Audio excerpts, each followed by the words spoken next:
This is a serious situation. Ladies and gentlemen, still on justice for Mohbad. Mohbad's mother, in some couple of minutes, she came to drop what I call bombshell. This is unbelievable. In fact, this is what we have been expecting. We knew that somehow, regardless of our handlers, she's going to come out to drop this bombshell. Part of what you're going to see and watch, I want you to take time to profile. Apart from listening, I want you to profile and judge the body language of Mohbad's mother, her facial expression, every detail of it. And also, I want you to listen deep to the voice trying to stop her from spilling the truth, trying to stop her from confessing, trying to stop her from dropping what we knew she knows. So this woman, she concurred that there is, let me put it this way, I want you to judge for yourself, so it won't be like I am putting words into her mouth, that there are possibilities of other children or a child for Mohbad out there apart from Liam. Yeah, apart from Liam. And about the paternity of Liam, she went deep. She made it clear that she had told Mohbad's father, let us just forget about the whole thing and just accept this boy like that, even if this boy is not for Mohbad. Let us use it as a kind of remembrance. I don't get it. Does it make sense if it was a daughter, if it was Cynthia Adebanjo that passed away, and they are like, okay, let's use this child as remembrance? That would be certain. How do you use what is not to remember what it is? I don't get it. How do you use the remembrance of a child that is not biological, adopted? How? And also, how do you agree to this rubbish, to this taboo, something that you heard started the fight and continued till the demise of your son? How do you accept such fallacy? It is so strange. Greed is the major player here. But you know, when push comes to shove, she's just coming from the courts, and the case of Yomi Fabiyi and Adura and the guy called Damola and the so-called conversation chat, blah blah blah, and all of that. She's just coming back from the court, so she's all rattled up. She's rattled up, and she started talking.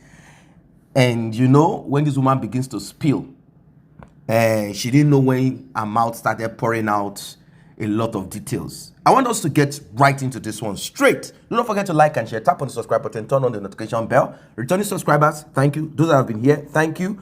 And to those that have tapped on that thanks button, encouraging us to do more on justice, may God bless you. If you also want to be a part of this, tap on that button that says thanks, the one with the dollar sign in the middle of it. Just tap on it. Let's get right into it. Bí Ọlọ́run ṣe dá ni, èmi ló jọ, èmi làwọn ọmọ mi jọ, ẹ máa rí pé wọ́n sọ̀rọ̀ torí ibi tó ti sọ wá ni, torí pé bó ṣe tọ́ wá ni.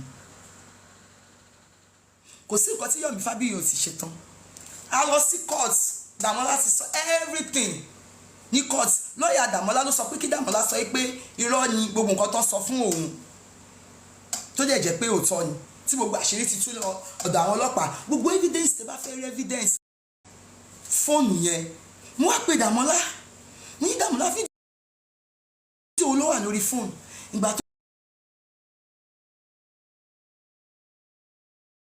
Ìgbà tó máa jẹ́ 2021 ni Zomo àti Promise àti Mọ́wùmí Promise gan-an sọ pé ó rìkọ́ọ̀dù fídíò yẹn.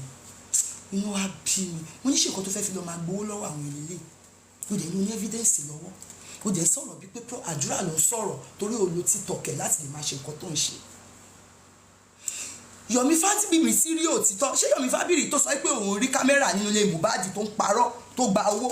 Ṣé àwọn tó fẹ́ pa Yomi Fábíyì gbà yẹn wọ́n sì máa pa ẹ o? Àwọn tó sá fún gbà yẹn Yomi wọ́n sì máa pa ẹ tọmọtọmọ. Torí ó já mi sí hòhò, Ọlọ́run á daṣọ bò mí. Ó máa já sí hòhò tí kò sẹ́ni tó máa bù ẹ́ Yomi Fábíyì. Yẹn ni mo wá pé tá ní Yomi Fábíyì wọ́n lòun ló ń gba lọ́ọ̀yà fún Dàmọ́lá. Wọ́n yẹn pé wọ́n ní kóun parọ́ ni. Kò parọ́, kí ló fẹ́ fi parọ́ fún? Èmi kì í parọ́, àwọn ọmọ mi ò kì í parọ́, bọ́rọ̀ bá ṣe náà ṣe máa sọ. Ẹ máa sọ pé mi sọ dáadáa ni, màá ní ẹ má bínú. Bàbá jáde, ó ń ṣe bó ṣe wù ú. Ẹ̀yin èèyàn, wọ́n ní ẹni tí ò gbọ́ ẹjọ́ ọmọnìkejì àgbà òṣìkà ni. Àdúrà máa ń pe bàbá ẹ̀. Ìgbà tí Promise kú, èmi ni bàbá ẹ̀ kọ́kọ́ sọ fún wípé tí mo bá fẹ́ bá òun sọ̀rọ̀ kí n máa lọ máa bá lọ́yà sọ̀rọ̀. Ṣé mo pé kò possible tí mi ò bá tiẹ̀ kàwé mo ṣàkà ọpọlọ mi. Kì í ṣe ẹ̀kan, kì í ṣe ẹ̀mejì. Wọ́n ní pé mo lọ sí kóòtù ní kádùrà máa sọ̀rọ̀. No, iṣẹ́ wọn ní kádùrà máa sọ̀rọ̀. Gbogbo nǹkan tádùrà bá ti mọ̀ kó sọ. Tí ò bá sọ gan, ó máa jẹ́ problem fún un. Tí àdúrà tó mọ̀, ó máa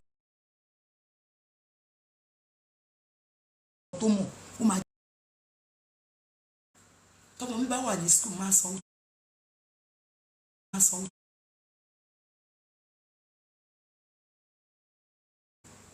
Wọ́n mi mo ti ń bọ̀ lé o, mo ti fẹ́ máa lọ lé o, ṣùgbọ́n tí mo bá ti délé tán mi ò ní pè yín o torí pé dáàdì mi gbọ́dọ̀ mọ̀ pé mò ń pè yín. Mo ṣàmù pé ọmọ mi máa dàgbà, ó máa gbọ́njọ́ kan, ó máa dá ìyá ẹ̀ mọ̀. Kò wú náà kémi náà fọkọ́lẹ̀. Ọkọ mi ló lé mi. Ìgbà tó dẹ̀ fẹ́ gún mi pa, ṣé máa dúró ti kú ni? Tó bá yẹ pé mi náà ti kú náà gbà yẹn, irọ́ náà lè máa pa mọ́ mi báyìí. Mo wà láyé gan, wọ́n ń parọ́ mọ́ mi. Wọ́n lè parọ́ mọ́ Jésù náà, kò ṣe nǹkan kan.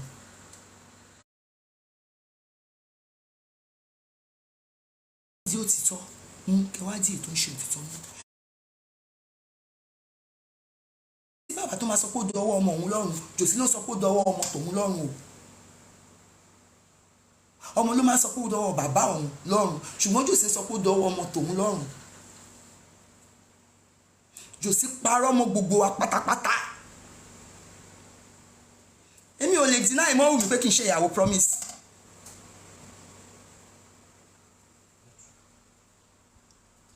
Torí Promise ò sọ fún mi wípé kì í ṣe ìyàwó òun kó tó kú. Ọmọ wù mí náà gbogbo ìgbà ló dẹ̀ máa ń tọ́jú ẹ o, kò sí nǹkan tí ọmọ yẹn ò fi tọ́jú ẹ o. Tó bá wá ní ẹ̀ṣẹ̀ kan tí ọmọ yẹn ṣẹ̀, kí ló dé tó pe ọmọ yẹn tó wá jẹ́ pé nǹkan tó fi máa ń bàjẹ́ nìyẹn, ipe ọmọ àlè ló wà lọ́wọ́ ẹ̀. Tó dẹ̀ mọ̀ pé ọmọ yẹn ò kì í ṣe ọmọ àlè. Tó bá ṣe o lè bá ríṣàn pé mo pè ẹ́, mo ní tọmọ yẹn bá ṣẹ̀ ẹ́, èmi ò kì í ṣe irú ìyá tó ní kí lọ parọ́, kí ni wọ́n gun pa. Báwo mo ṣe máa parọ́ pé wọ́n gun ọmọ ọlọ́mọ pa? Èwo jẹ́ kí n sọ fún yín, àwọn ọmọ mi ṣì wà ń bẹ̀ o, mi ì lè parọ́ pé Promise ó gun ọmọ ọlọ́mọ pa. Bàbá ní kí n parọ́ báyẹn. Èmi tí mo máa ń pe bàbá, mi ò sọ fún ọmọ mi pé mo máa ń pe bàbá ẹ̀ sọ fún mi wípé kí lọ máa bá lọ́yà sọ̀rọ̀. Àṣé nǹkan tí ó sọ tí bàbá sọ fún ọmọ ènìyàn, ó wá pe bàbá ẹ̀ ní ojú mi. Kì í ṣe last year o, 2023 yẹn náà ni o, gbogbo ọdún yẹn ni o. Bàbá ẹ̀ sọ pé kó lọ máa bá lọ́yà òun sọ̀rọ̀, pé kó má bá òun sọ̀rọ̀. Tí mo bá pe hello daddy, hello ń bolẹ̀ wà, á ní pé kí fóun ní 2 hours bóun bá jẹun tán. Hello ibo daddy mo fẹ́ bá yín sọ̀rọ̀, á ní kí fóun 2 hours, òun drive lọ́wọ́. Kí ni mo fẹ́ ṣe sí? Ọmọ kan tí mo bí, ọmọ méjì ni ọkùnrin tí mo bí, ẹyọ kan wá lọ, ẹ tún wá fẹ́ mú ẹyọ kan yẹn fẹ́ pa. Ẹ̀yin ọmọ Nàìjíríà ẹ gbà mí o, Yomi Fábíyì àti Bukky Jesse. Yomi Fábíyì àti Bukky Jesse. Bukky Jesse ló ti sọ ní Genesis yẹ wípé àwọn tó pa Promise ọmọ wa pa àdúrà nítorí pé kò ní ọmọ alálùbáríkà, kò ní ọmọ àmúyangàn, torí kò fẹjọ́ tó fẹ́ rò ó sínú òun ní nǹkan tóun fẹ́ fi di. Èmi dẹ̀rẹ́ mi lè bá yé ọmọ ọlọ́mọ jẹ́. ṣùgbọ́n ẹ bá mi Bukky Jesse ó post lé mi kò sí tí wọn kì í post mi ọmọ máa yà mí ọmọ máa send mi kiri èmi jẹ́ lọ́mọ mi kú o Bukky Jesse ìwọ náà máa ráre gbẹ̀yìn ayé ẹ̀yìn kò ṣe wáyé kọ́lẹ̀ kò sí èpè ń bẹ́ẹ̀ mi nítorí ẹgbàá ọjọ́ kan rí ṣùgbọ́n mo mọ̀ pé máa ráre gbẹ̀yìn ayé ẹ̀yìn. Yomi Fabiyi tí wàá dé Yomi Fabiyi ó mọ òtítọ́ ó tún parọ́ èmi mo ṣe wà yìí máa ń lọ sí àdúgbò mú òṣèré yẹ pé náà máa ń fi ẹṣẹ́ pé irọ́ ni gbogbo nǹkan tó wá sọ fún wọn gbogbo ẹ̀yin tẹ̀ ń dáwọ́ ẹ ṣe bí àwọn justice ti fọmọ mi lẹ fi ń dáwọ́ irọ́ náà pa fún yín o ẹ kàn gba owó yín sọnù ẹ kú lọ máa fún àwọn bárà lówó yín àwọn oníbárà àwọn tẹ mọ̀ pé tó bá fún yín lówó tẹ bá fún wọn lówó ìlọ́po lọ́lọ́ máa fi san fún yín àwọn kan wà tẹ̀bí ń pa tí à ń jẹ wọn tẹ bá fún wọn lówó Ọlọ́run máa san fún yín ní ìlọ́po torí owó tó ń gbà lọ́wọ́ yín irọ́ náà ń pa fún yín. Yomi ti pé ó ti pé Dàmọ́lá wípé kó sọ wípé àdúrà wà ń bẹ̀ wọ́n ti pé Dàmọ́lá oríṣiríṣi àjọlọ sí kóòtù lẹ́yìn ni Dàmọ́lá ti ṣe fídíò gan tó fẹ́ post wípé òun lòún sọ ṣùgbọ́n mo kàn wọ́n pé ẹjọ́ yóò kì í ṣe ẹjọ́ ti tèmi mọ́ ó ti di ẹjọ́ àwọn ìjọba torí Dàmọ́lá ti jẹ́wọ́ Yomi Fabiyi dẹ̀ mọ̀ pé tòótọ́ ni Yomi Fabiyi lọ sí police station ọmọ yẹn sọ pé òun lòún sọ̀rọ̀ yẹn ipe òun lòún pè kì í ṣe àdúrà kí ló dé tí Yomi Fabiyi mú ọmọ mi lọ́wọ́ gbogbo èpè tán ṣẹ́ fún àdúrà pátápátá Yomi Fabiyi ṣọmọjọ́ tí mo ti fẹnu kún ata àti epo bó ṣe máa rí fún ọmọ ẹ nìyẹn torí mo bí ọmọkùnrin méjì ẹ pa ẹyọ kan ẹ tún ẹ dẹ̀ mọ̀ àwọn tó ṣiṣẹ́ yẹn ẹ jà lórí o ẹ pariwo Naira Marley o ẹ pariwo Sam Larry o ẹ wá ń pariwo ẹbí mi torí pé bàbá wọn ó wá yàgbẹ́ sílẹ̀ fún yín ẹ wá ń jẹ ó wá pààrọ̀ oríṣiríṣi ẹ̀dẹ̀ wádìí òtítọ́ àti òdodo mú ìyẹn dúró lẹ́gbẹ̀ẹ́ kan a ti lọ sí kóòtù lẹ́yìn àti dé o ọ̀tọ̀ náà sọ pé kọ́ ní kí wọ́n ṣàǹbẹ̀ wá ni kò dẹ̀ sí ẹ̀bẹ̀ tèmi sí ẹ̀ lè gbà mú torí wọ́n ti kọ́ mi lọ́tọ̀ ti kọ́ mi lọ́sì ọmọ tèmi kọ́ ló sọ̀rọ̀ àdẹ̀sá kúrò ní kóòtù mo wá bẹ̀ gbogbo ẹ̀yin OPC pátápátá mo bẹ̀ yín bàbá wa Ààrẹ Ọ̀nà Kakanfò gbogbo Yorùbá ẹ bá fi ọwọ́ láàyè kàn mí lára kí n dolówó ní ìmọ̀ pọ́pì sí pé kí n gbọ́ ètò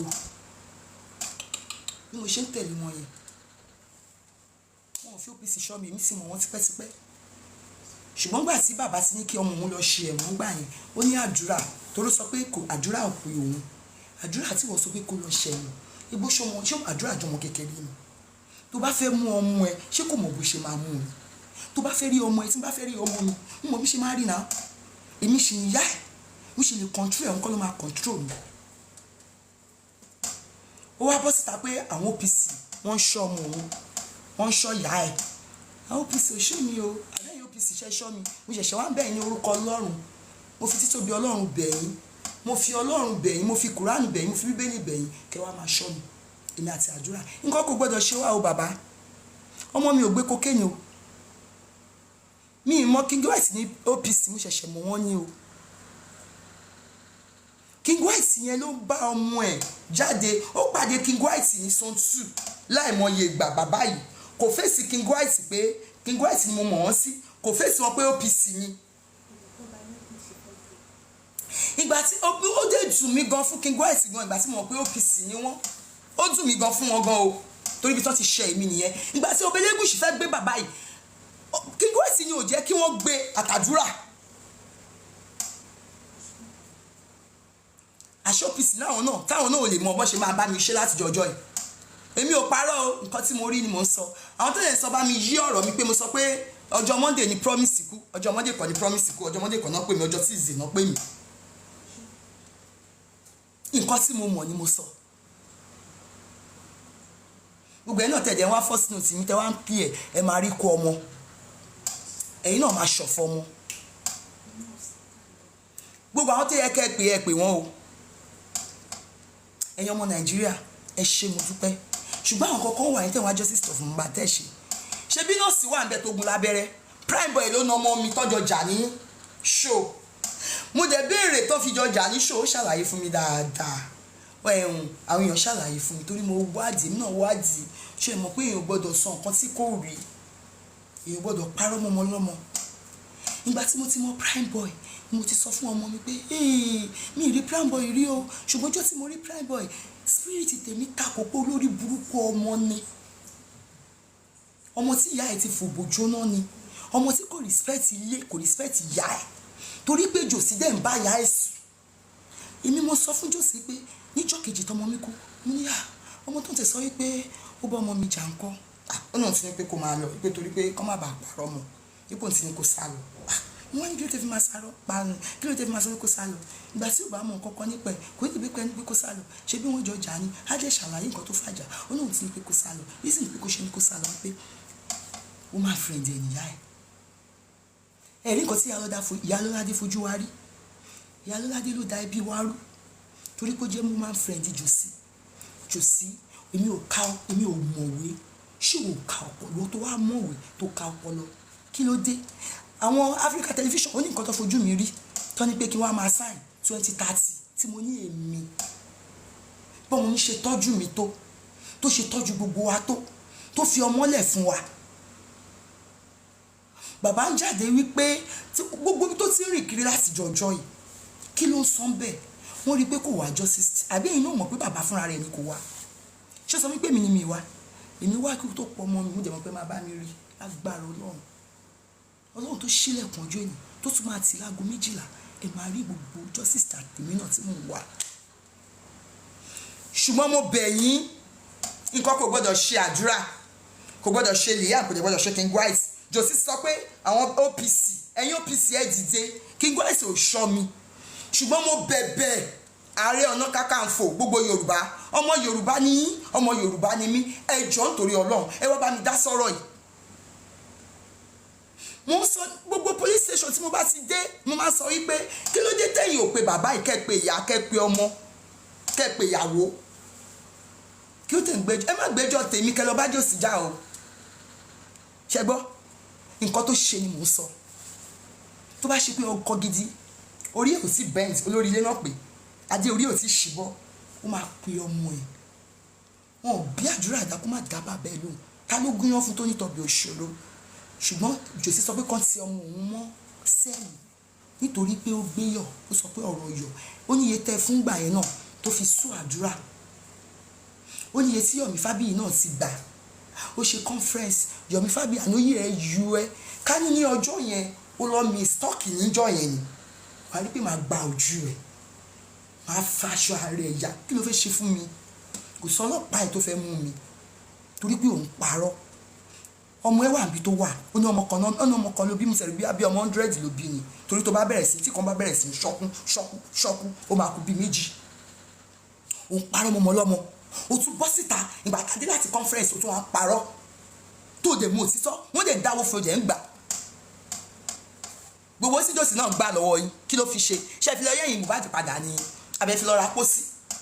Justice ti tẹ̀ ń wá láti ọjọ́ ẹ̀ tán dáwọ́ fún ẹ tó ń gbà, ṣé o ti rí justice yẹn pẹ̀lú ọ̀rọ̀ tó ń pa? Wọ́n ní kò ṣe DNA, ó ṣe ìyẹn ọmọ Nàìjíríà, ṣé bá bí amọ̀ lẹ́yìn náà? Mo dẹ̀ mọ̀ pé dúró tì mí, mo dẹ̀ fẹ́ kẹ́ gbà mí. Wọ́n ní kí Jòsí ṣe DNA láti jọjọ́ láti last year, Jòsí ò ṣe o. Mọ́wùmí ò sọ pé òun ò ṣe o, mi ò sí lẹ́yìn anybody, mi sì lẹ́yìn Jòsí, mi sì lẹ́yìn Mọ́wùmí, mi sì lẹ́yìn Jòsí, mi sì lẹ́yìn Mọ́wùmí. Kò sí nǹkan tẹ́nìkan fẹ́ fi mí ṣe, mi ni mo bí ọmọ mi. Èmi ò dẹ̀ kí n parọ́ mọ́yàn. Owó tí Mọ́wùmí bá ní tí ò bá ní fún mi ni kó má fún mi lówó ẹ̀. Owó tí Jòsí bá ní tí ò bá ní fún mi ni kó má fún mi lówó wọn. Èmi ò nídìí owó lọ́wọ́ anybody. Tí mo bá tọrọ owó lọ́wọ́ ẹ̀ tó bá wù ẹ̀ kó fún mi, ṣùgbọ́n kí wá parọ́ Jòsí, èmi ò bẹ́ parọ́ o. Mọ́wùmí yìí kò sí nǹkan burúkú tí mo rí tó ṣe fún ẹ. Tó bá tẹ̀ wá ṣe nǹkan burúkú fẹ́ tèmi ò mọ̀, kí wá ṣe bí ọmọ ilé ẹ kó ti mú un ipe ọmọ àlè lọ́mọ ẹ, ọmọ tí ọmọ ẹ bí. Gbà tó jẹ́ promise òun tán, kò sí nǹkan tí promise ò ṣe fún ẹ tán, ó tún wá fi ọmọ ẹ̀ kan sílẹ̀ fún wa ipe ká máa tọ́jú ọmọ yẹn. Orí mi sọre, ṣó fẹ́ kọ́ ọmọ ẹ lọ? Wọ́n á sọ pé mo sọ yí pé tó bá ṣe Jòsí ẹ̀ tí wọ́n ṣe promise gan lónìí ọmọ yẹn màá gbà. Mo sọ bẹ́ẹ̀ màá gbà. Ṣọ́mọ mi sọ pé nǹkan lòun ní tí mo dẹ̀ mọ̀ pé òun ló ní torí owó. Jòsí sọ pé mo wà nínú promise pé mo ti gba gbogbo owó, èèlò ni mo gbà. Ẹ̀yin tẹ́ bá fún mi lówó ẹ bọ́ síta kẹ́ bá mi sọ fún, ó lóun náà fẹ́ gba owó, ó ti gbowó ẹ báyìí o. Gbogbo owó ló ti gbà lọ́wọ́ gbogbo àwọn èèyàn. Mo sì rò bóyá ó tún máa help wa nígbà tó ṣe autopsy.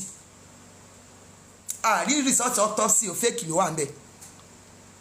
Jòsí ó dẹ̀ lọ wo ọmọ yẹn, ó rán àwọn èèyàn lọ pé kí wọ́n lọ wò ó ní mọ́ṣúárì, ó rí pé ọmọ yẹn wọn ò wẹ̀ fún, kò kò wọṣọ bó ṣe ń wọṣọ, kò jẹun bó ṣe ń jẹun, kò ṣe wọn kàn gbọmọ mi síbẹ̀.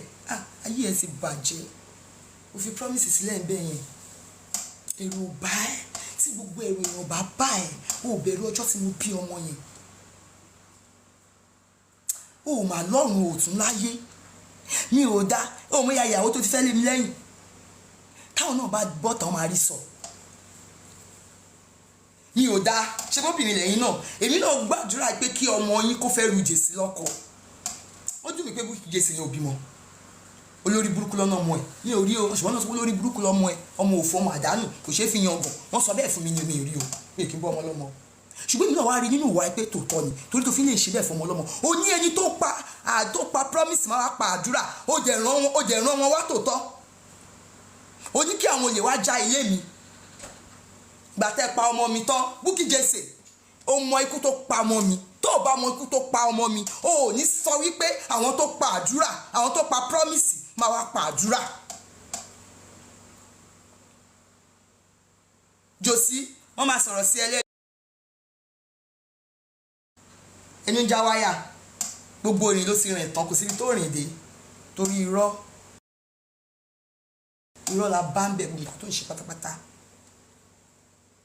Èmi ò wá bá ìjà mi ìdẹ́ni kẹ́ni kọ́kọ́ bá mi bú o, ṣùgbọ́n torí pé mi fẹ́ kàn pa ọmọ mi mọ̀ mi lọ́wọ́ nǹkan kò jẹ́ gbọ́dọ̀ ṣe lè yá. Nǹkan kò gbọ́dọ̀ ṣọmọ mi o Jòsí, Bukky Jesse, nǹkan kò gbọ́dọ̀ ṣọmọ mi. Sórí àwọn tó ń bú mi yẹn wọ́n ń tara bí amọ ni kọ́ máa bú mi. Gbogbo ẹ̀ tẹ́ ń bú mi ẹ ṣe bẹ́ẹ̀ bá mi wá justice ni ẹ ṣe mo dẹ̀ mọ̀ pé máa rí. Bukky Jesse bó ṣe ń gba owó, Jòsí bó ṣe ra mọ́tò alákọ̀ọ́kọ́ fún ẹ, bó ṣe ra mọ́tò ẹlẹ́ẹ̀kejì san ẹ, gbogbo ẹ̀ ni mo mọ̀ o, ṣùgbọ́n àṣírí ẹ̀ máa tó tú. Oní owó ló pa promise ti tèmi, kí ló wá fẹ́ pàwọ́ báyìí o? Oní ògo ẹni promise ń lò kó o ti fẹ́ lo ògo ẹ padà. Jòsí ó bẹ̀rù Ọlọ́run. Ẹ̀yin abiyamọ ẹ gbà mí. Èmi ò parọ́ o, mi ò dẹ̀ nírọ́ tí mo fẹ́ pa. Ṣùgbọ́n òtítọ́ àti òdodo tẹ̀ ń wá ẹ máa rí. Kó lọ ṣe DNA o. Nǹkan kò jẹ́ gbọ́dọ̀ ṣàdúrà. Ààrẹ Ọ̀nà Kakanfò ẹjọ́ mo bẹ̀ yín ní orúkọ Ọlọ́run. King White ò ṣọ́ mi o, ṣùgbọ́n mo fẹ́ kẹ́ wá máa ṣọ́ mi báyìí. Mo sì mú ẹjọ́ yẹn mo sì pè yín, gbogbo ọmọ Nàìjíríà ló ti gbọ́ pé mi fún ara mi ni mo pè yín. Ẹ jọ̀ọ́, ọmọ mi ò gbé cocaine. No! Ẹ má parọ́ mọ́, nǹkan tó bá ṣe ní kẹ́sọ̀. Látijọ́ tí King White ẹ̀yìn ẹ̀ burú gan o. Látijọ́ tí mo ti mọ King White, mi ì fún King White ní owó tó kéré jù ní 5 naira. Mi ò fún wọn rí. Tí mo bá jẹ́ parọ́, ẹlẹ́dàá mo máa padà lẹ́yìn mi. Ṣùgbọ́n tí mi ò bá parọ́, ẹlẹ́dàá máa tẹ̀lé mi. Wọ́n ò mi ò fún King White ní 1 naira rí. King White gan ṣe birthday, ibi tí inú bí mi dé kò lè ra just cake fún wọn. Ọ̀rẹ́ yẹn sì dùn mí. Ẹ wá sọ pé gbogbo owó lásìkò kí èmi ò fún King White lówó, àwọn náà máa fún mi lówó bí mo ṣe máa ń jáde, àwọn náà máa ṣe wúbà fún mi. Ìgbà tó tún fún mi ní mọ́tò gan, ẹlẹ́nu já wáyà, ẹlẹ́sìn gẹ̀rẹ́sì, ó tún fẹnu kó bára ẹ̀. Mo rò ìmọ̀rú aṣọ ní kí ló gbé ẹ ṣubú, katapila ló máa gbé ẹ ṣubú lọ́wọ́ ẹ̀. Ó máa já sí kànáà tán lórí ẹ mọ́. Ìwọ pàdé mi ní kọ́ọ̀sì ní ọjọ́ yìí, ó ní nǹkan tó sọ, ó tún wá bọ́ sórí. Kí ló bá ti dé orí, tẹ́ bá ti dé orí TikTok yẹn, social media yẹn, kí ló máa ń gùn yín ná? Kí lẹ máa ń gbé jẹ ná? Ìwọ sọ pé mọ́tò ló máa pa èmi. Mọ́tò máa pẹ́ tó fún mi ní mọ́tò. Ó ṣe olóṣì Jòsí náà ló sọ ẹ́ di bó ṣe wà yẹn. Jòsí ló dáṣọ sí ẹ lọ́rùn, ó ra bàtà sí ẹ lẹ́sẹ̀, ó ń kun ẹ, ó fọ aṣọ sí ẹ, ó nínú owó ọmọ ẹ tẹ́ ń gbà ló fi aṣọ sí ẹ lọ́rùn, ló fi ń fún ẹ lẹ́nu ẹ. Ajá ló máa jẹ òkú ẹ bó ṣe wà yẹn. Ìwọ bú èmi, ẹ̀yìn mi àṣànà. Ṣé Jòsí sọ fún yín pé òun ríbi tí mo ti lọ ṣàgbèrè yín? Ẹ mọ̀ nǹkan tó ń pè bẹ́ẹ̀ ṣá. Èso wa mú ọmọ ọlọ́mọ ẹ bú ẹ fún eré tẹ́ ẹ jẹ̀ bímọ títí. Bíbélì sọ pé òun bọ̀ kọ̀ọ̀kan, èrè ó sì ń bẹ pẹ̀lú òun láti san fún olúkúlùkù gẹ́gẹ́ bí iṣẹ́ ọwọ́ yín. 2025 tẹ́mi àti ìjọwọ́ yìí, ẹ máa gba iṣẹ́ ọwọ́ yín lọ́wọ́ Ọlọ́run. Tí ọba ayé ò bá lè mú yín, tọ̀hún wò yín. Ẹ rí pé kà ní yín, kálukú máa bọ́ síta, ni mo máa parọ́. màmá wò yín báyìí kí ló tẹ̀ bẹ̀rù Ọlọ́run ẹ̀sùn bẹ́ẹ̀ ó yẹ kí promise gan ó yẹ kó dìde kó máa fọ yín lórí ibi tẹ́ bá ti ń parọ́ tó yẹ kí promise dìde ọ̀nà kò máa ń sùn mo sọ pé kò gbọ́dọ̀ sùn ó gbọ́dọ̀ sùn àfi tó bá rí justice tó bá mọ ikú tó pa mo bọ́ síta lọ́jọ́ kìíní àná mo sọ̀rọ̀ wọ́n lọ́rọ̀ tí Mọ́wùmí sọ sí mi lẹ́nu ni ṣé mi àti Mọ́wùmí yẹn wá sọ wípé ọ̀rẹ́ lèmi àti ẹ̀ tẹ̀nọ́rọ̀ tó sọ sí mi lẹ́nu ṣé Mọ́wùmí ló sọ̀rọ̀ tí mò ń sọ sí mi lẹ́nu ẹ béèrè lọ́wọ́ Mọ́wùmí náà Ọlọ́run mú Mọ́wùmí yẹn ni Ọlọ́run ló mú tí yóò ti ṣe fojú ẹ̀ gbolẹ̀ ṣé bí jòsì sọ pé kó má fún mi lóúnjẹ kó má fún mi lẹ́ran gan tó bá ti wá ẹran kan ní kó má fún mi ń pé ṣé ọyàn ni wọ́n á fún Mohbad pé kí n má wá sínú ilé ẹ̀yin ọmọ Nàìjíríà mi kì í sọ̀rọ̀ o gọ́sí jòsì yẹn ti ṣe fún mi sí bá ní kí n máa sọ fún yín á dà pé mò ń bàjẹ́ ṣùgbọ́n mi fẹ́ báyàn jẹ jòsì tó máa gbé obìnrin wá sílé tó máa ní kí n lọ sulẹ̀ lẹ̀ ṣé mi ni obìnrin mi ń ṣọmọ táùtù mi ń ṣọmọ gbòòrò bíbélì mi ni mo gbójúlé Jésù ni mò ń pè ṣùgbọ́n ẹ̀ bìlífì lórí Jésù yẹn máa mú yín lọ́jọ́ kan ó máa mú jòsì gan jòsì orí pé kà nìyẹn nǹkan kò gbọ́dọ̀ ṣe àdúrà o òun sọ wípé nǹkan kò gbọ́dọ̀ ṣe àdúrà o tí àdúrà bá ti tó bá ti rán ọ lọ sẹ́wọ̀n nǹkan ṣé o máa padà wá dé máa jọ máa ṣọ̀rẹ́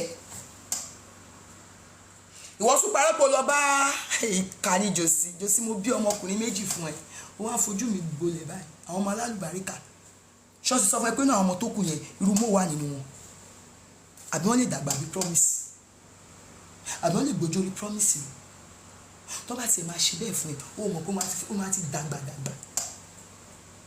ó rọjò orí ẹ ò ń ṣe rádaràda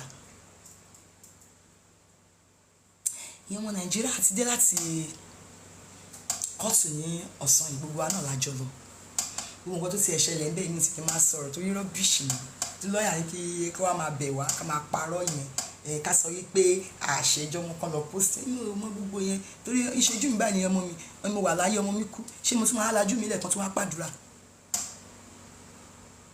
ṣé máa lajú mi lẹ̀ Bukky Jesse àwọn ayé ti kọ ẹ wàá máa ní òun gbàdúrà òun gbààwẹ̀ wàá tún máa parọ́ wàá máa sọ nǹkan tó rí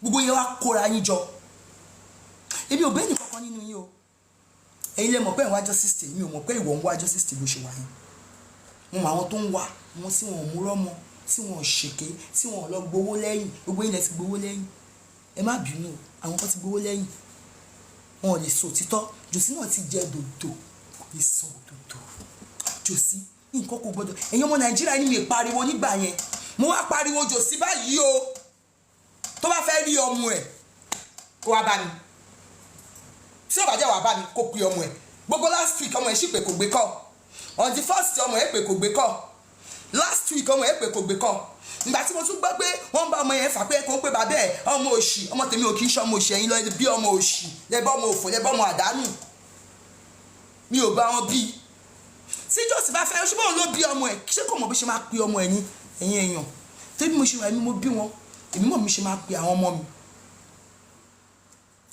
ẹni kí jòsì lọ ṣe DNA o jòsì fẹ́ bí ó fẹ́ fi Mohbad ibi tó wà ó fẹ́ fi mu gàrí ó náà ṣẹ̀ṣẹ̀ tún fẹ́ lọ gbà àwọn lọ́ọ̀yà mi ìkàmà ní jòsì o ò bẹ̀rù jọ́ tí ọmọ yẹn bọ́ bàtà lẹ́sẹ̀ tó kó fún ẹ o ò bẹ̀rù jọ́ tí ògbẹ́ngbẹ́ tọmọ yẹn fún ẹ lómi mu o ò bẹ̀rù ìgbà tí ilé ẹ já tọmọ yẹn bẹ̀ẹ́ tún ṣe omi tó ń múnú ilé ẹ bọ́ òwò yẹn ẹ̀rù òkè ń bà ẹ́ tó bá fẹ́ mú pé owó ọmọ yẹn fi ṣe wá gbàgbé ọmọ yẹn síbẹ̀ Ọlọ́run máa bí ẹ ó máa bí èmi náà nírè ó gbàgbé ọmọ yẹn síbẹ̀ yẹn torí fò fẹ́ jẹ adùn ayé kì í bá ni lára mu ṣé promise mọ̀ pé òun máa kú ni kó mọ̀ tó bá mọ̀ pé òun máa kú kò ní ṣẹ́ nǹkan á máa jẹun gbogbo owó á máa fi jẹun á máa fi wọṣọ á máa fi jáde ó mọ̀ pé kàdí ẹ báyìí ó wá sọ̀rọ̀ ẹ̀ di bàbá àgbòrò ó wá ń wú ẹ̀ wá sọ pé wọ́n di father of the 2024 inú ẹ̀ ń dùn ẹlẹ́sìn ẹlẹ́yà ó ta ìyàwó ẹ̀ síta ó ta ọmọ ẹ̀ síta ó ta ọmọ ẹ̀ síta ó ta gbogbo wa síta ó wá rí pé promise máa bójú ẹ̀ bó ṣe wá ní evidence kankan lọ́wọ́ ẹ bá mú àdúrà kò sí evidence kan tó mọ̀ ló sọ ni àbí tẹ́ bá fẹ́ kí àdúrà tún máa sọ nǹkan tí inú ẹ̀ ń dùn tó ń gbé nínú tínú fi ń rún tọmọ mi ò fi lè sọ ọmọ tí kò lè sọ̀rọ̀ ọmọ tí kò kí ń wojú anybody mi ìbẹ́ ọmọ òfò mi ìbẹ́ ọmọ àdánù kò lè wojú bàbá promise gan kò lè wojú bàbá ẹ̀ ń gbà tó wà láyé èmi máa ń gbé orí wọn sókè báyìí wojú mi nìyá yín ó yá ojú dáàdì ẹ̀ nìyẹn wá tà wá síta wá náà mọ ti òpè ẹ pé àwọn OPC ló ń ṣọ ẹ̀yin OPC tẹ́tí ẹ̀ tó bá yẹ pé àwọn OPC yẹn ti wá ń ṣọ́ mi inú mi ò bá dùn wọn ò ṣọ́ mi mo ṣẹ̀ṣẹ̀ ń bẹ̀ wọ́n sí kan lábẹ́ mi ṣọ́ àdúrà nǹkan kò gbọ́dọ̀ ṣe àdúrà òjò sí ó ní owó ló pa Mohbad nǹkan kò gbọ́dọ̀ ṣe àdúrà o ẹ̀yin ọmọ Nàìjíríà ẹ̀yin abiyamọ ẹ gbà mí o ṣé bàbá nìyẹn kò rí òun ò rí ọmọ òun kò mọ bó ṣe máa wá ọmọ òun tó bá ṣe pé bàbá gidi ni tó ní orí lórí tí orí ẹ̀ wọ́n ní orí adé orí kó ní adé lórí ṣé bí yẹ kó sẹ̀ sí mú èmi gan kó sì ní òun ò rọ́mọ òun gbọ́dọ̀ ọmọ òun wà kájọ á máa wá tó bá wà ọmọ yóò sí lọ́dọ̀ King White o kò dẹ̀ sí lọ́dọ̀ àwọn OPC o àwọn OPC ò dẹ̀ ṣọ́ mi o ẹ̀yin ọmọ Nàìjíríà ṣùgbọ́n kọ́ ẹ̀ṣin mú wá bẹ̀bẹ̀ báyìí kọ́ wa máa ṣọ́ mi torí ọ̀rọ̀ tó sọ yẹn Ààrẹ Ọ̀nà Kakanfò ẹ jọ̀ọ́ ẹ má bínú King White ò ṣọ́ mi ṣe gbogbo òfin tẹ́ fún wọn náà wọ́n ń tẹ̀lé ṣùgbọ́n mo wá bẹ́yìn oore ní King White ń ṣe kò dẹ̀ ní dibi mi ò dẹ̀ fún wọn ní wọ́n náírà rí àwọn náà máa ń fún mi lówó àwọn náà máa ń fún wa lówó ìdàpọ̀ mọ́ mi Jòsí ṣáà lé gbogbo èèyàn lára wa torí irọ́ tó ló fẹ́ jogún Jòsí lé gbogbo èèyàn kúrò lára wa ṣùgbọ́n lóun sì dúró tèmi Jòsí òun mú tó ti lọ rojọ́ láyé yìí ó ti lọ sí Ghana ó ti lọ rojọ́ bẹ̀rẹ̀kẹ̀tẹ̀ ó ti lọ Ìbàdàn ó ti lọ wọlé ó ti lọ sàlẹ̀ kò síbi tó lọ wọ́n ti ṣe interview fẹ́ wèrè asínú wèrè wọ́n ti ṣe interview fún ẹ irọ́ kan yìí náà ló ń pa ṣé promise sọ fún ẹgbà tó wà láyé pé Liam kì í ṣọmọ òun o ní right gbà tí máa béèrè DNA ṣùgbọ́n mọ́ mi gbọ́dọ̀ ṣe nítorí ọmọ ẹ̀ àti nítorí ti tèmi ó lè má ṣe nítorí ara ẹ̀ kò kàn mí o ṣùgbọ́n nítorí ọmọ yẹn gangan torí Liam yẹn gbàdúrà fún ẹ lórúkọ Liam kò ní pa ẹmọ mi lójú àdánidúró ayé ò ní dá ìdúró mi ò ní mọ bó jí ẹ ìwọ àtàdúrà lè máa sẹ́yìn lórúkọ bàbá ọmọ gbogbo àwọn ọmọ mi tó kù wọn máa sẹ́yìn ebi kọ́ ni màá tún sẹ́yìn lórúkọ Jésù àdàbí tí mo bá mọ kankan tí mo right èèyàn kan máa pọ ọmọ mi máa right máa bò ṣùgbọ́n opó o gbọ́dọ̀ nọ́mbà 1 opó tó bá lọ ka opó dáadáa nínú Bíbélì opó ni Mọ́wùmí bó ṣe wà yẹn Liam jẹ́ ọmọ aláìní bàbá ẹ lọ ka dáadáa nínú Bíbélì nǹkan tẹ́yìn fi ọmọ aláìní bàbá ṣe nǹkan tẹ́yìn fi opó ṣe mi ì gbèjà anybody o mi ì wá sí ìgbà gbèjà anybody èmi gan mo wá gbèjà ara mi torí mi rẹ́ nìkan kan gbèjà mi opó ẹ lọ ka opó dáadáa nínú Bíbélì kẹlẹ lọ kọ ọmọ aláìní bàbá tẹ fi ṣépè kẹ wò bí Ọlọ́run ṣe pákéjì wọn tọ́lọ́run ṣe pàmpà wọn Ọlọ́run tó dá ayé àti ọ̀run kẹ lọ wò bó ṣe pàmpà wọn ṣùgbọ́n gbà tí promise wà láyé kò sọ pé nǹkan kò dẹ̀ sọ pé òun ò ìyàwó òun ò fẹ́ o ṣe gbọ́ òótọ́ 41 days ni mo ṣẹ̀ṣẹ̀ lè gbé lè ha bọ́lá ń ṣe kọ́ nìyẹn kò dẹ̀ sí nǹkan tí ọmọ mi ò ṣe fún mi ẹ máa sọ pé mo ti kówó jẹ kò kàn yín ṣùgbọ́n ọmọ alálùbáríkà ọmọ tó sọ nínú ayé tí gbogbo ayé mí tìtìtìtì gbàdúrà fún promise lórúkọ Jésù Kristi sí Nazareth wà bá àná Ọlọ́run pàdé mo gbàdúrà fún promise lórúkọ Ọlọ́run wà bá àná Ọlọ́run pàdé Jòsí ẹ̀mí èlò ni mo pè ẹ́ nǹkan kò gbọ́dọ̀ ṣe àdúrà ó dáràn ìwọ sí Naira Marley tó sọ pé ó bá ọmọ ẹ wí tó máa lù bí bẹ̀m̀bẹ́ tó yẹ pé mi àti ẹ ìwọ náà máa wà lọ sí ìta ọ̀tá nílé èsù tí máa dúró bí wọ́n àlókan wá ní ó bá ọmọ ẹ wí ni tó dẹ̀ mọ́ nǹkan tó ṣẹlẹ̀ ẹ̀yin ọmọ Nàìjíríà ṣe mo dúpẹ́ lọ́wọ́ yín o gbogbo ẹ̀yin abiyamọ ìjọ ẹ̀ṣẹ̀ nínú ẹ̀ gbà mí mo lè dúpẹ́ lọ́wọ́ gbogbo yín ìyẹn máa wù tí kékeré dárúkọ mo dúpẹ́ lọ́wọ́ gbogbo yín pátápátá mo dúpẹ́ fún àdúrótì yín mo yìn yín pé èèyàn ni yín ẹjọ́ Ọlọ́run máa gbà fún yín Ọlọ́run máa ràn yín lọ́wọ́ mo mọ̀ pé àṣírí tó bò tí ayé rò bí àwọn bò Ọlọ́run máa tú ní agbára Ọlọ́run ẹ ṣé gan mo dúpẹ́ o mo dúpẹ́ gidi gan God bless you. Welcome back. Now, did you observe that part where she was going into the paternity and about Mohbad's possible existence of children? Someone quickly behind the scene, the voice sounds like that of a female, and I do not know if it is one of those, whoever, those anti-justice group, or it is Cynthia. Who knows who that person is? who knows who that person is. That person is behind the scene, telling her what not to say, not to overshoot, and that is called handler. And that person also, the job of that person is to keep her on track and remind her of certain things that she needs to emphasize. We've all known that this woman, we're all aware that this woman is more particular about two things. One, the greed, which is the money. Whatever means, whatever avenue, whatever it takes for her to just lay her hands on Mohbad's money, she's ready to go all the way. She threatened and she said if she had the opportunity, which is exactly what Yomi Fabiyi said. Yomi Fabiyi said what these people wanted to achieve through a guy called there is this guy that Yomi Fabiyi said is a betrayer, and the guy is not really for justice for Mohbad, even though he has been at the forefront of it, functional. He goes to the inquest, does all of those things. It's called Arifa. Yomi Fabiyi said his intuition made him realize that Arifa positioned camera in front of Mohbad's mother. I was trying to hijack the press conference, asking Mohbad's mother certain questions.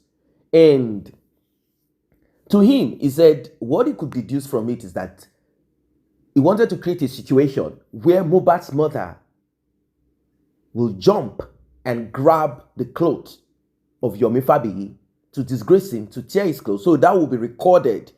And Yomi Fabiyi will not be able to do anything than to take legal action by petitioning Mohbad's mother and taking the case to court. But what they want to achieve is to have a video and picture of Yomi Fabiyi clothes being torn and disgraced. And you know how it feels for you to have your clothes torn in public. It speaks volume. He sat down, managed that situation, ordered the Arifa guy to shut up and not try to disturb the flow and the plan that has been put down for the press conference, that he needs to follow protocol. Now, Mohbad's mother is now confirming it here that she had that intention. She would have torn the clothes of Yomi Fabiyi, disgraced Yomi Fabiyi. That is basically what she came for. Like, let's see how it flows. If that man misbehaves, I'm going to tear his clothes, I'm going to disgrace him. All that she wants us to believe is that Yomi Fabiyi is trying to unalive Adura or jail Adura for what Adura knows nothing about.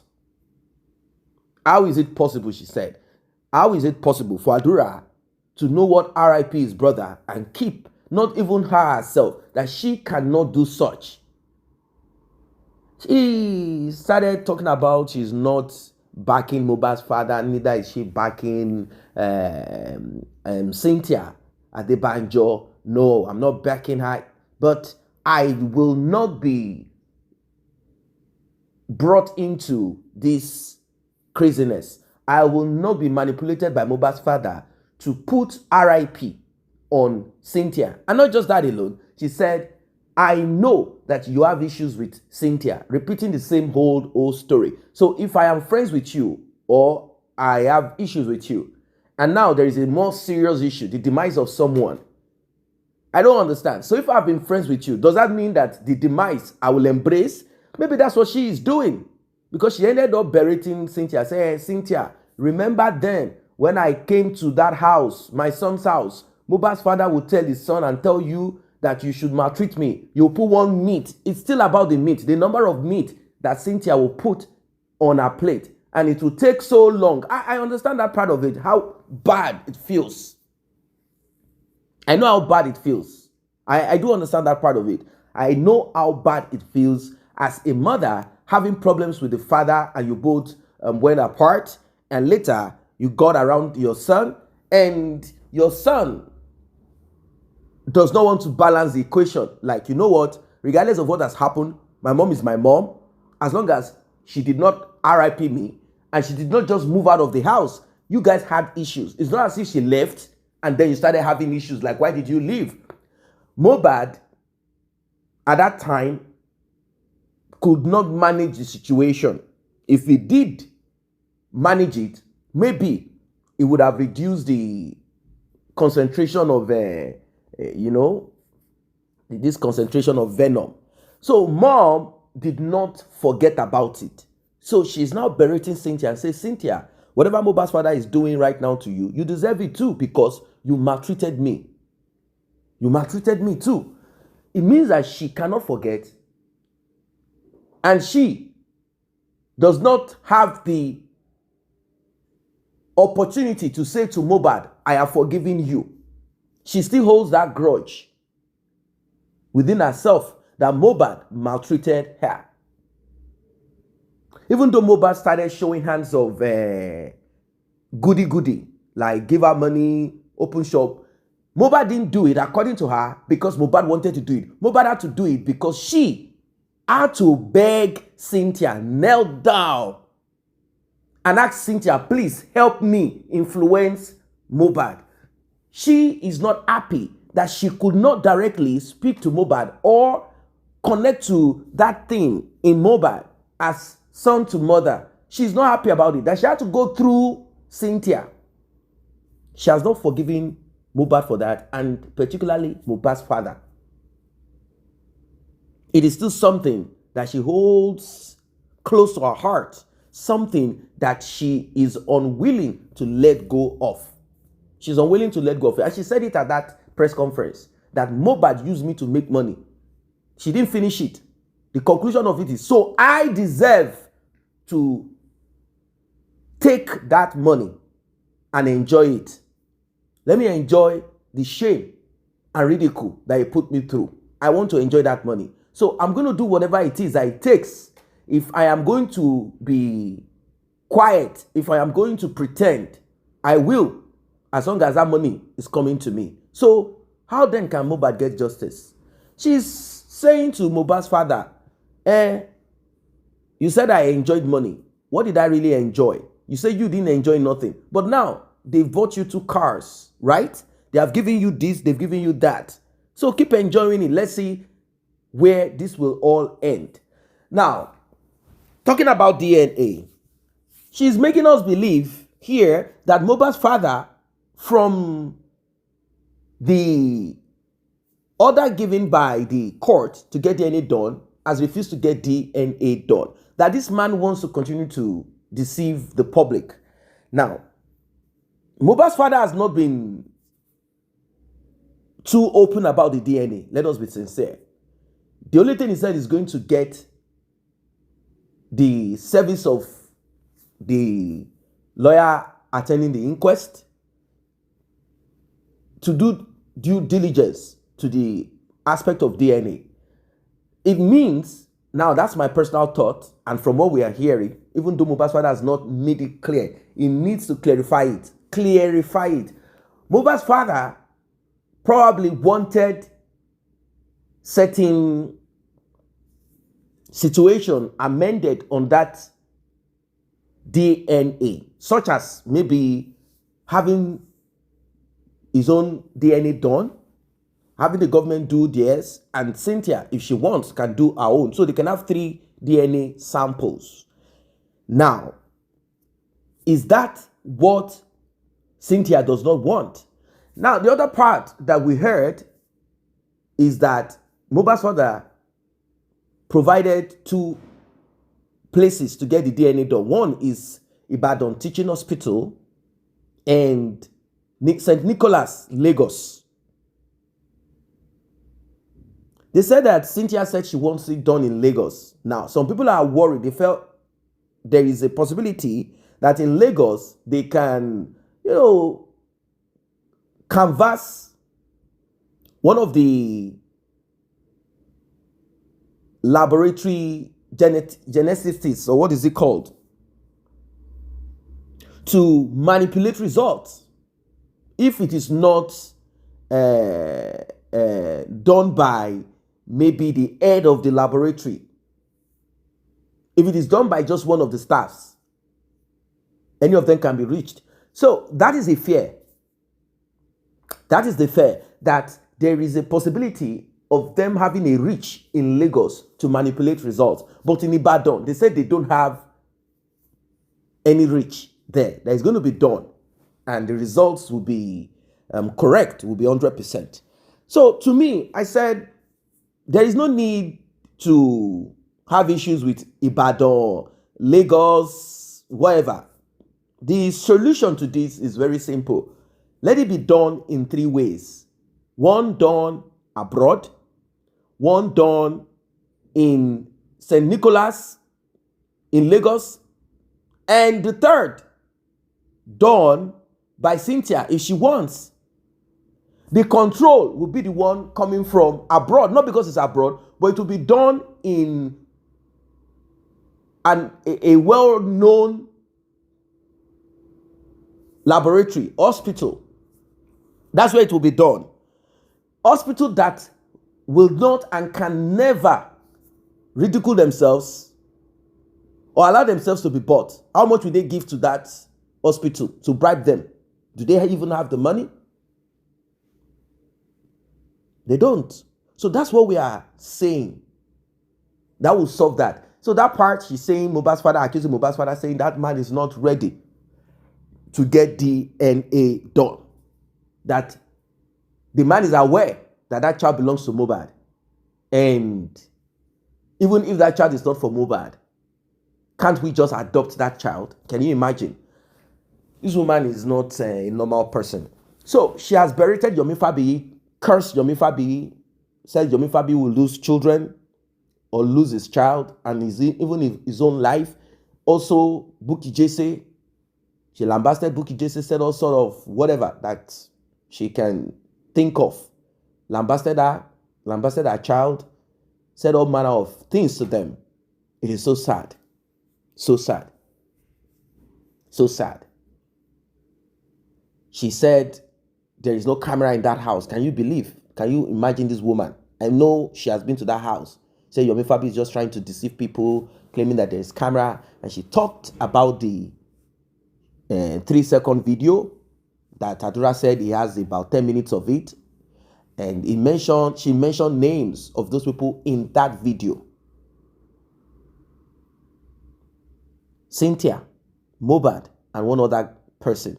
That they are the ones in that video. And she said that video is it's 2022 or something, like that. That video is that video is not even a current one. Why are you trying to use that video to extort money? And Adura said, no, mommy, I have no business with that. It is, no, she said she had asked Damola, and then Damola said, it's not like that, blah, blah, blah, blah, blah. We'll see how this matter will turn out to be. We'll stay strong on it.